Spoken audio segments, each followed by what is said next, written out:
18 தர்பார் வந்துட்டாயா நாம வணக்க மக்களை, இது நியூஸ் 18 தர்பார்னு உள்ள பூர்வம்ல அங்கதான் நிக்கிறோம். வாங்க நேரா நிகழ்ச்சிக்குள்ள போவோம். டெல்லியில புதுசா முதலமைச்சரா பதவி ஏற்றாங்கல்ல அதிர்ச்சி, அவங்கள போய் சேர்ல குத்த வைக்க கூட்டி போயிருக்காங்க. அங்க பார்த்தீங்கன்னா இந்த சேர்ல உட்கார மாட்டேன், நான் இன்னொரு சேர்ல தான் உட்காருவேன். ஏன்னா இது எங்க குருநாதர் உட்கார்ந்தே சேரு ஏற இந்த ராமாயணத்துல ராமனுடைய சேர்ல உட்கார மாட்டேன் அப்படின்னு பறதை அடம்பிடிச்சார்ல, அந்த மாதிரி தனி சேர்ல உட்காந்து எல்லாரையும் வாய பேனு பழக்க வச்சு விட்டாள்ல.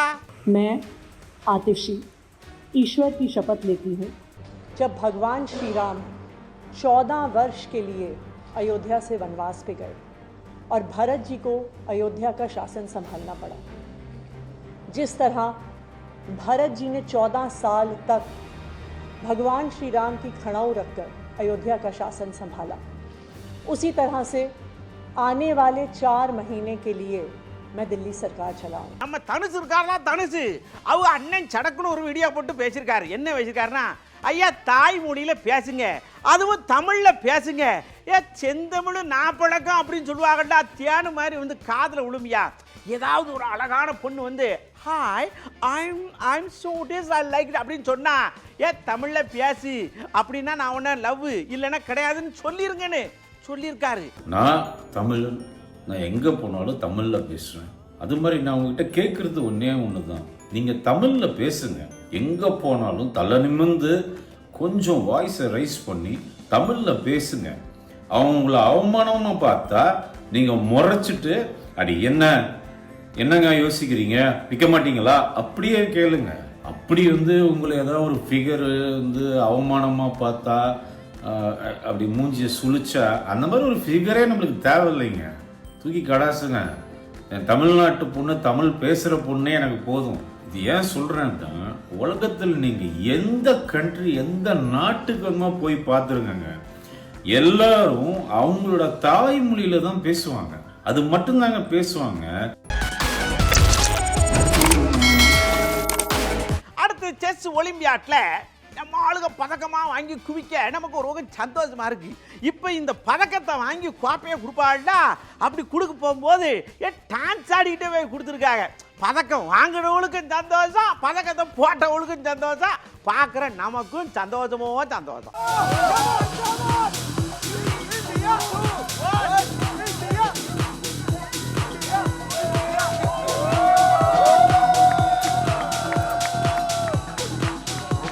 பெங்களூர்ல இந்த ஓணம் பண்டிகைக்கு அத்தப்பூ கோலத்தை வரைஞ்சு அழகா வச்சிருந்துருக்காங்க. ஒரு அக்காவுக்கு அது பிடிக்கல போல் இருக்கு. நேரா வந்து காலை வச்சு கரகரன்னு எல்லாத்தையும் அழிச்சுட்டேன்ல அப்படின்னு சந்தோஷப்பட எல்லாரும் கண்டனத்தை போட்டு குவிக்க, இப்போ அது ட்ரெண்ட் ஆக நாம அதை பார்ப்போம்.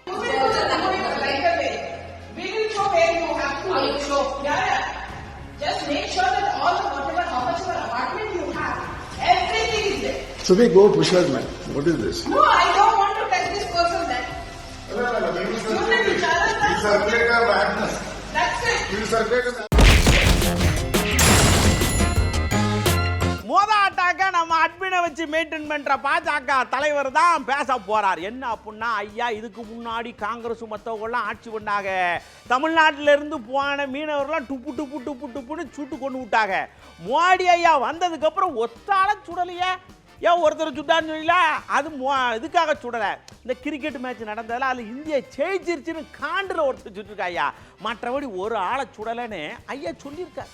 திமுக காங்கிரஸ் ஆட்சி காலத்தில் 600க்கு மேற்பட்ட மீனவர்கள் கொலை செய்யப்பட்டார்.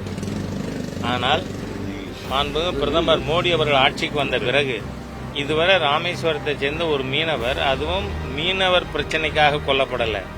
அன்னைக்கு ஸ்ரீலங்காவை இந்தியா ஜெயிச்சிருது கிரிக்கெட்ல, அதனால ஸ்ரீலங்கா கடற்படை ஒரு மீனவரை கொன்னுது. அது தவிர நடக்கலை, எந்த கொலையும் நடக்கலை. மத்திய அரசாங்கம் இதில் வந்து ரொம்ப உன்னிப்பாக கவனித்து ராஜ்ய உறவுகள் ரீதியாக டிப்ளமேட்டிக் சேனல்ஸ் மூலமாக நாம் நடவடிக்கை எடுத்து வர்றோம்.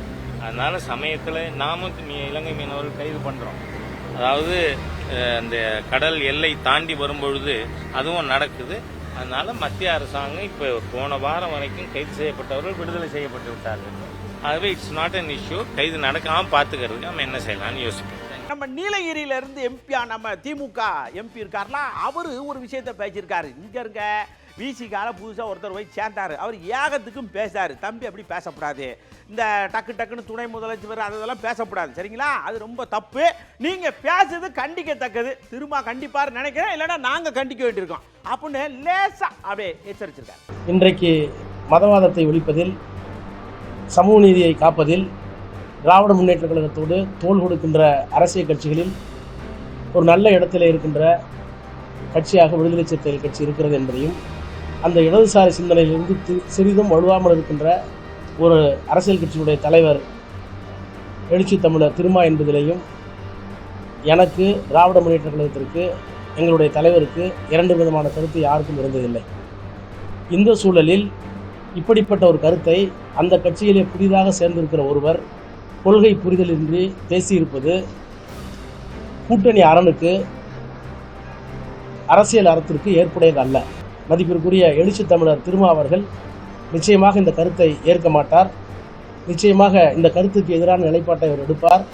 இப்படிப்பட்ட கருத்துக்களை கூறியவர்களை அவர் அனுமதிக்க மாட்டார் என்கின்ற நம்பிக்கை திராவிட முன்னேற்ற கழகத்துடைய துணை பொதுச் செயலாளர் என்பதையும் தாண்டி கொள்கை புரிதலோடு இருக்கின்ற அவருடைய நண்பர் என்ற முறையில் நான் பதிவு செய்ய விரும்புகிறேன். இதை ஒரு நாளும் அவர் ஏற்க மாட்டார், ஏற்கக்கூடாது என்றும் நான் அவருக்கு வேண்டுகோள் விடுக்கிறேன். அதே லெவல்ல இன்னொன்னு சொல்லியிருக்காரு. இங்க பாருங்க, நாங்க எல்லாரையுமே அப்படியே புடம் போட்ட தங்கமா வார்த்தெடுப்போம். இப்ப ராகுல் காந்தி இப்ப நிறைய பேசுறாருல, சமத்துவம் பேசுறாரு, பெண் உரிமை பேசுறாரு, இதெல்லாம் நாங்க சொல்லி கொடுத்த பாடம் போட்டு பால் அப்படின்னு சொல்லியிருக்காரு. இடதுசாரி சிந்தனை உள்ள எல்லாரும் ஒன்றா இருக்கிறோம். அதனால தான் எங்களுடைய தலைவர் மாண்புமிகு முதலமைச்சர் அவர்கள் திருமா அவர்கள் கூட்டிய மாநாடாக இருந்தாலும் வேறு எந்த நிகழ்ச்சியாக இருந்தாலும் எங்கள் கூட்டணி ஒரு கொள்கை கூட்டணி, எங்கள் கூட்டணி இடதுசாரி கொள்கை உள்ள கூட்டணி, இந்த கொள்கையில் யாருக்கும் கொள்கை மாறுபாடு கிடையாது. அது சமத்துவமாக இருக்கட்டும், அரசியல் சட்டத்தை காப்பதாக இருக்கட்டும், மதச்சார்பின்மைக்கு எதிரான கொள்கையாகட்டும், சாதி ஒழிப்பாகட்டும், தமிழ் வளர்ச்சியாகட்டும், மொழி இன மானங்களை காப்பாற்றுகின்ற அந்த உணர்ச்சியாக இருக்கட்டும், இதில் எல்லாரும் சிபிஐ, சிபிஎம், ஏன் இந்திய தேசிய காங்கிரஸே இந்த இடத்துக்கு கொண்டு வந்து விட்டதே நாங்கள் தான். இன்றைக்கு ராகுல் காந்தி இவ்வளவு விரைவாக மதவாதத்திற்கு, சாதிவாரி கணக்கெடுப்புக்கு ஆதரவாகலாம் குரல் கொடுப்பதற்கு காரணம் இந்த திராவிட மாடல் ஆட்சி நடத்தி கொண்டிருக்கின்ற நம்முடைய முதலமைச்சருடைய அந்த கொள்கையை ஏற்றுத்தான் இன்றைக்கு இந்தியாவிலேயே இப்படிப்பட்ட ஒரு கூட்டணி அமைத்திருக்கிறோம். அடுத்ததா நம்ம ஐயா எல் முருக ஐயா வந்தார். அவருக்கு ஏக குழப்பம் போல் இருக்கு. இந்த பக்கம் பார்க்கிறாரு, என்ன இவங்க மது ஒழிப்பு அது இதுன்னு சொல்லுதாங்க, இந்த பக்கம் முதலமைச்சர் அது இதுன்னு சொல்லி சண்டை விடுதாங்க, இந்த பக்கம் இவங்களை ஏற்றவங்க சண்டை விடுதாங்க. திமுக கூட்டணிக்குள்ள குழப்பம் வந்துரு, எல்லாம் பிச்சு போயிடுவாங்கன்னு பார்த்தா இப்படியே ரவுண்டு கட்டிக்கிட்டே இருக்காங்களா, என்ன விஷயம் தெரியலையே அப்படின்னு அவர் குழப்பத்தில் இருக்காரு. நான் ரொம்ப நாளாக சொல்லிட்டு இருக்கேன், திமுக கூட்டணி ரொம்ப நாளாக நிலைக்காது. இவங்களோட திமுகவில் இவங்க அடிச்சுக்கிறத பார்த்தாலே அவங்க எப்பயோ வெளில போகிறதுக்கான ஆயுதத்தோட வெளில இருக்கிறாருன்னு அர்த்தம். ரெண்டாவது, இந்தியாவில் குஜராத்தில் மதுவிலக்கு நம்ம வச்சோம், பீகாரில் மதுவிலக்கு, நம்மளுடைய தேசிய ஜனநாயக கூட்டணி ஆட்சியில் இருக்கிற பீகாரில் மதுவிலக்கு, மணிப்பூரில், மிசோராமில், நாகாலாந்தில் மதுவிலக்கு நாம் வச்சுருக்கோம், எல்லாமே பிஜேபி ஆட்சி. ஏன் தமிழ்நாட்டில் பண்ண முடியாது? இவங்க 2021 ஆட்சிக்கு வர முன்னாடி நாங்கள் டாஸ்மாக் கடைகளை படிப்படியாக குறைப்போம்னு சொன்னாங்க. ஆனால் அதுக்கு பதிலாக டாஸ்மாக் கடைகளை உயர்த்தியிருக்கிறாங்க. அப்போ திருமாவளவன் அவர்கள் அந்த கூட்டணியில் தானே இருந்தார். இந்த மதுவிலக்கு என்ற இந்த கோரிக்கையே ஒரு பெரிய ட்ராமா. நம்முடைய முதலமைச்சர் அவர்களும் திருமாவளவன் அவர்களும் இணைந்து செயல்படுத்தி கொண்டிருக்கின்ற, அரங்கேற்றி கொண்டிருக்கிற ஒரு டிராமா. அடுத்ததா ஐயா இந்த குழப்பத்தில் இருக்கும்போது சடக்குன்னு ஒரு கேள்வியை கேட்டு விட்டாங்க. கேள்வி கேட்டு, நான் இப்பதான் மினிஸ்டர், ஆரம்பத்துலேருந்து வக்கீல், நான் என்கிட்ட வந்து இந்த என்கவுண்டரை பற்றிலாம் பேசிக்கிட்டு இருக்கக்கூடாது, என்ன நீங்கள் வாட்டுக்கு எடுக்கியே சுடுதியே, அப்புறம் நாங்கள் எதுக்கு இந்த நியாயம் அது இதுன்னு சட்டம் கொண்டு வந்துருக்கோம், எங்களை கேட்க வேணாமா, சுடுதுக்கு முன்னாடியாவது எங்களை கேட்கணும்ல அப்படின்னு கொஞ்சம் கடுப்படுத்திருக்காருன்னு பார்த்துக்கிடுங்க. நான் பேசிக்கலாக ஒரு வழக்கறிஞருங்க. அப்போது இந்த என்கவுண்டர், அதாவது தங்களை தற்காத்து கொண்டு வேலை செய்கிறாங்கன்னா அது ஓகே. ஆனால் இந்த என்கவுண்டர்கள் தொடர்ந்து நடக்குது பார்க்கத்தான் எஸ் வழக்கறிஞராக இதை வந்து ஏற்றுக்கொள்ள முடியாது. அவர்கள் வந்து சட்டத்தின் முன்னாடி நிறுத்தி அவர்களை குற்றவாளிகள் என்று சொல்லி அவர்களை நிரூபிக்கும் வரை அவர் குற்றவாளி தான், குற்றம் சாட்டப்பட்டவர் தான். அதனால் சட்டத்தை காவல்துறை கையில் எடுத்துக்கொள்வது என்பதை ஏற்றுக்கொள்ள முடியாத ஒரு சம்பவமாக தான் நான் பார்க்குறேன்.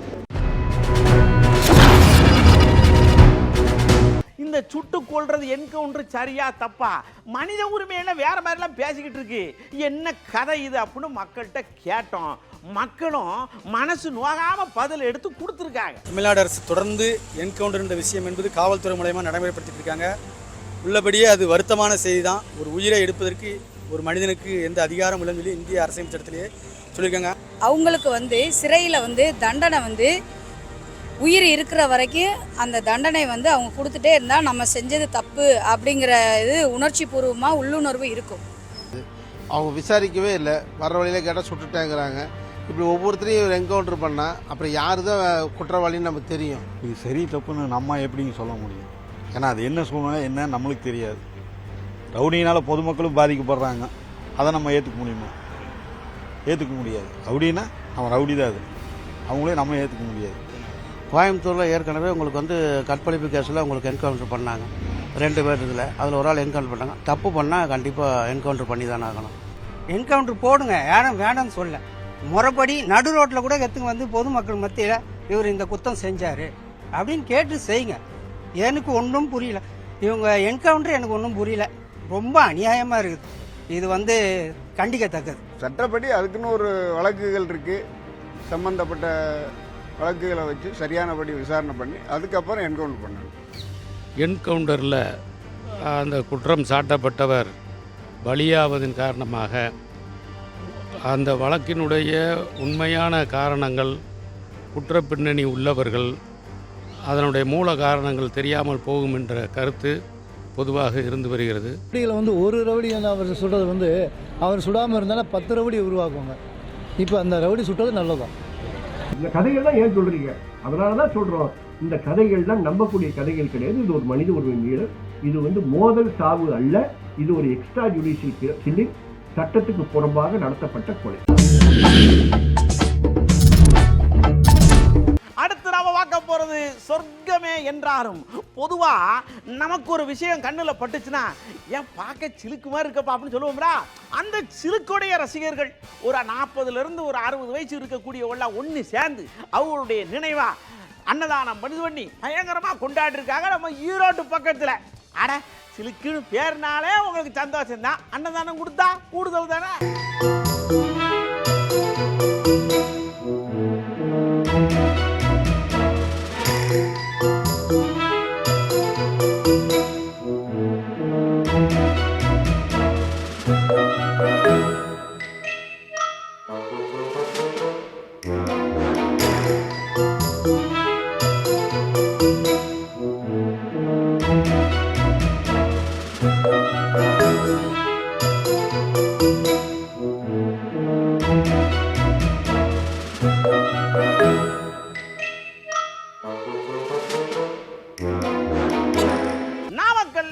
ஒரு அழகான விஷயம் நடந்திருக்கு. விளையாட்டு போட்டி நடந்திருக்கு. எல்லாருமே விளையாட்டு போட்டினா உடனே உள்ள உற்சாகமா பங்கெடுத்துக்கிட்டு அதுல இந்த மாற்றுத்திறனாளி குழந்தைகள் இருக்காங்க, திறமையை ஏகத்துக்கு வெளிப்படுத்தியிருக்கிறாங்க. பார்க்கறதுக்கு சந்தோஷமா இருக்கு. பார்த்து கை தட்டுங்க.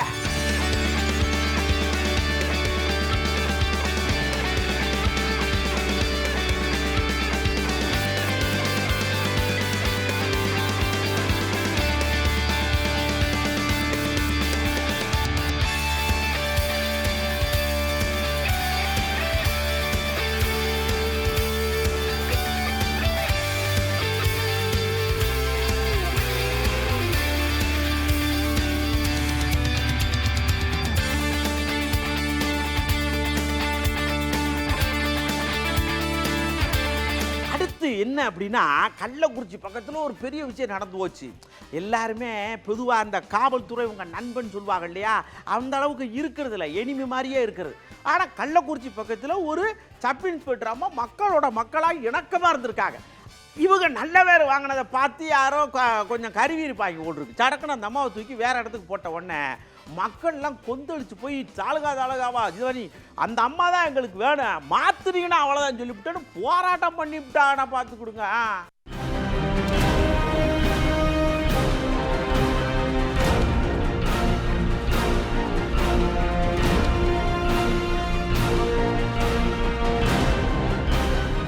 பகண்டக்குட்டூரில் இருக்கிற உதவி ஆய்வாளர் சூர்யா மேம், அவங்க அவங்க வந்ததுலேருந்து சட்டத்துக்கு விரோதமாக செயல்படுறவங்கள திருத்திருக்கிறாங்க. திருட்டு இல்லை, கள்ளச்சாராயம் கிடையாது, பெண்களுக்கு வந்து பாதுகாப்பாக இருக்கிறாங்க. எந்த நேரத்துலையும் நாங்கள் அவங்களுக்கு கால் பண்ணால் எங்களுக்கு உதவியாக இருக்கிறாங்க, பெண்களுக்கு சப்போர்ட்டாக இருக்காங்க. அதனால் அவங்களே எங்கள் ஏரியாவுக்கு இருக்கணும்னு நாங்கள்லாம் வந்திருக்கிறோம். அவங்கள மாற்ற வேணாம். அவங்க இருந்த காலகட்டத்தில் எங்கள் பகுதியில் வந்து சட்டம் ஒழுங்கு மற்ற விஷயங்களில் வந்து நல்லா சிறப்பாக இருந்தது. இரவு நேரத்தில் எங்களுக்கு வந்து மிகவும் பாதுகாப்பாக இருந்தது. எந்த ஒரு பயம், திருடர் பயமோ மற்ற எந்த அச்சுறுத்தலும் இல்லாமல் இருந்ததால் அவங்க இருந்த காலம் எங்களுக்கு வந்து மிகவும் நல்லா இருந்தாலும் அதே அவங்களே வந்து மறுபடியும் எங்கள் பங்கடைக்குடிச்சாவல் காவல் நிலையத்துக்கு பணி அமர்த்த காவல்துறை கண்காணிப்பாளர் அவர்களை மிகவும் தாழ்மையுடன் கேட்டுக்கொள்கிறோம். அடுத்து சொர்க்கமே. அடுத்ததான் நாம உள்ள போறதே உசாரையா உசாருக்குள்ள. இப்போல்லாம் பார்த்தீங்கன்னா வாத்தியார்கள்லாம் உசாராத்தான் இருக்கணும். மாணவர்கள்ட்டையும் சரி, பள்ளி தாளாளர்கிட்டையும் சரி. இங்கே தான் தஞ்சாவூரில் சம்பளம் கொடுக்க மாட்டீங்க, கொஞ்சம் பார்த்து கொடுங்க அப்படின்னு போய் கேட்டிருக்காரு. கேட்டுட்ட உடனே சண்டை ஆயிருக்கு. சரின்னு ஒரு சாப்பிட போயிருக்காரு. வாத்தியார் போயிட்டு திருப்பி பிள்ளையோட வந்திருக்காரு. பள்ளிக்கூடத்து தாளாளர் கட்டை எடுத்து அடிக்க வந்துருக்காருங்க. ஏங்க சம்பளம் கேட்டால் ஒன்று இருக்குன்னு சொல்லுங்கள், இல்லை இல்லைன்னு சொல்லுங்கள், அதனை கட்டையை வச்சு அடிக்க வர்றது. இப்போ வீடியோவில் சிக்கிட்டியில் பேர் கட்டு போச்சுல. இருந்தாலும் வாத்தியார்கள்லாம் கொஞ்சம் கராத்தை பழகிக்கோங்க. ஆமாம், என்ன மேலே போறீங்களா?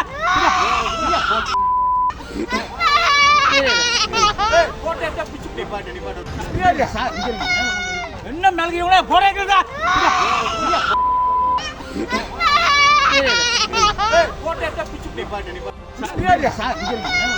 என்ன மேலே போறீங்களா?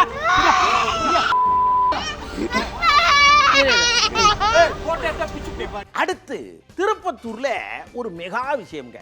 இந்த சிடி ஸ்கேன்லாம் எடுப்பாங்கலாம், ஆஸ்பத்திரியில் ஒரு ரூமில் தனியாக வச்சு இருந்திருக்காங்க. சும்மா தானே இருக்குன்னு சொல்லிட்டு ஒருத்தர் என்ன பண்ணிருக்காரு, இந்த எலக்ட்ரிக்கல் வண்டி இருக்குல்ல அதை நேராக உள்ளே கொண்டு போய் சார்ஜ் போட்டிருக்காருங்க. செல்போன் சார்ஜ் போட்டாலே தப்பு, எலக்ட்ரிக்கல் வண்டியை தூக்கிட்டு போய் சார்ஜ் போடலாமா?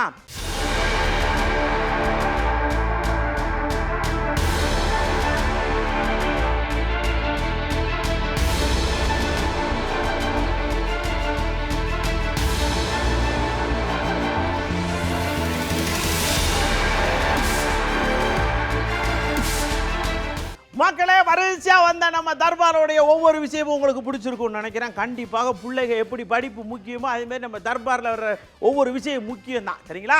அதனால் பிள்ளைக்காலெலாம் நல்லா படித்து பரீட்சை எழுதுங்க. அப்பா அம்மா மாரெல்லாம் நல்லா படிக்க வைங்க. அப்படியே தர்பாரை பார்த்து அதில் இருக்கிற விஷயத்தை எடுத்து பரீட்சையில் எழுத விடுங்க, சரியா? சரி, அப்புறம் ஒரு முக்கியமான விஷயம், இந்த மத்திய காவல் படை இருக்கு இல்லையா, அதில் ஒரு 35,500 போஸ்ட்டுக்கு மேலே அனௌன்ஸ் பண்ணியிருக்காங்க.